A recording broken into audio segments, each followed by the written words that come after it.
Bideo honetan ikusiko dugu triangeluen ebazpeneko bigarren kasua. Bigarren kasu honetan emango dizkigute bi alde, adibidez A eta B, eta bien artean eratzen den angulo aparkatu, triangelo.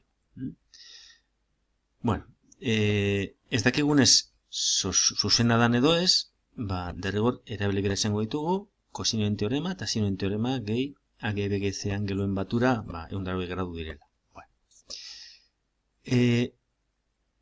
Erabakitzerakoan zein ekuazio hartu behar dugun, beti bilatu behar dugu, ekuazio bat non datu guztiak bat kenduta ezagunak diren.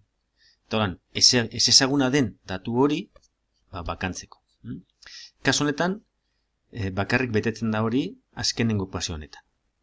Beraz, horreaz hasiko gara. Ametik, C kalkulatzeko, erroa egingo dugu. Gogoratu, aldea positibo izan behar denez, erro negatiboa desagertuko da. Eta ametik horrela, ezagutzen ditugu, hiru aldeak eta angelu bat. Orain, bi aukera izango ditu.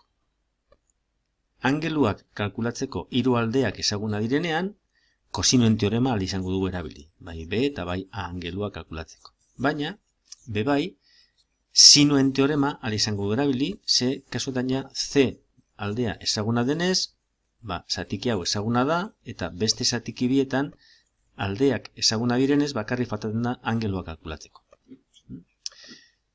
Kosinoen teorema erabiltzen badugu, hau da, kosinu A edo kosinu B kalkulatzen dugunean A kalkulatzeko, kalkulagailuak emango digu zuzenean balio bakar bat. Ze kalkulagailuak kosinoen bitartez kalkulatzen dugunean angelua, emoten digu angelu bat 0 eta 180 gradun artean.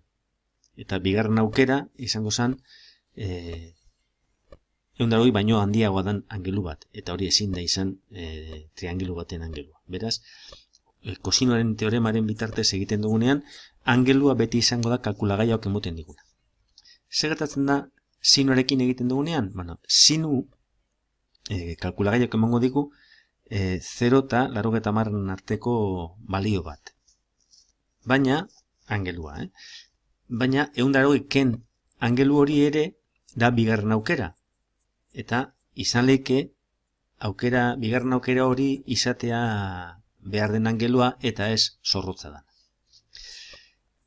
Kontutan izan da triangelu batean, hiru angelutatik bakar bat aldala izan kamutza, beste biak zorrotza direla, eta kontutan izan da, aldeen tamainaren arabera angeluen tamaina mantentzen dela, alde txikiaren aurrian dauen angelua, txikinaren aurrian dauen angelua, angelu txikinena dela, handienaren aurrian dauen angelua, handiena dela, eta ertainaren aurrian dauen angelua, angelu ertaina dela kontutan izan da, eta jakinda, triangelu batean, gehienez, angelu kamutz bakar bat aldala egon, hau da beste biak txikia eta ertaina zorrotzak izan behar direnez, aukeratzen badugu, sinoren teoremarekin, kalkulatu nahi dugun angelua, dala edo alde txikiena edo alde ertainaren aurrian dauen angelua, ziur gaude angelu hori zorrotza izango dela, eta orduan kalkulagaiak emongo digun balioa baliogarri izango da. Beraz, bi aukera izango ditu. Bata, adibidez, A angelua kosinoen teoremaren bitartez, arrazoirik emoten ez duen ibilbide bat, beraz, saiatuko gara erabiltzen hau, adibidez, baina, baten bat jartzen bada, temati nahi duelako sinoen teorema erabili, eurentzat errezegoa manejatzen delako, kontuten izan behar dau, kalkulatzeko alde handiena ez den alde baten aurrean dauen angelua. Kasutan, imagina, A zazpi eta B 22 eta C beste oze, haren aurrean dauen angelua zorrotz izango denez, A sinoa berdin C sinu C erabiliz, kalkulatugu A angelua.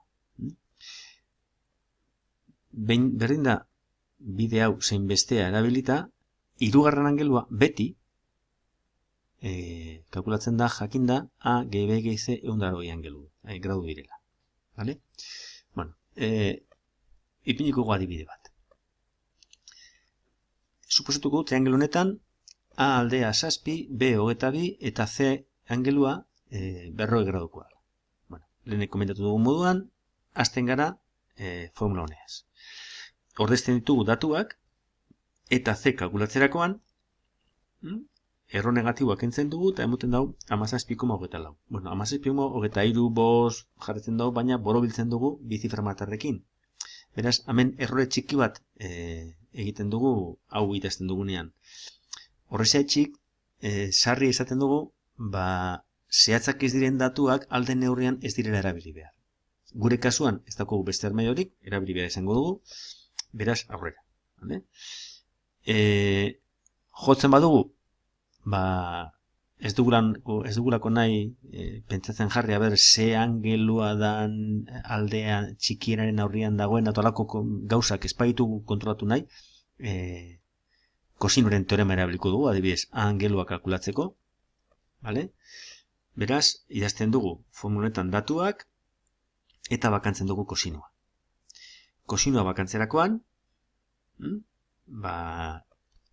kalkulagailu erabiliz, kalkulatzen dugu A. Kasuetan emoten dago, 15 gradu, 8 minutu, eta 18 segundu. Bueno, kalkulagaiak emongo digu, 15 gradu, zeo zer, gradutan emongo dago. Eta pasara izango dugula gradu minutu eta segundutara, bale? Eta jakinda hau dala eta C dala 40, gaurun B izango dala 120 aurreko biak. Beraz,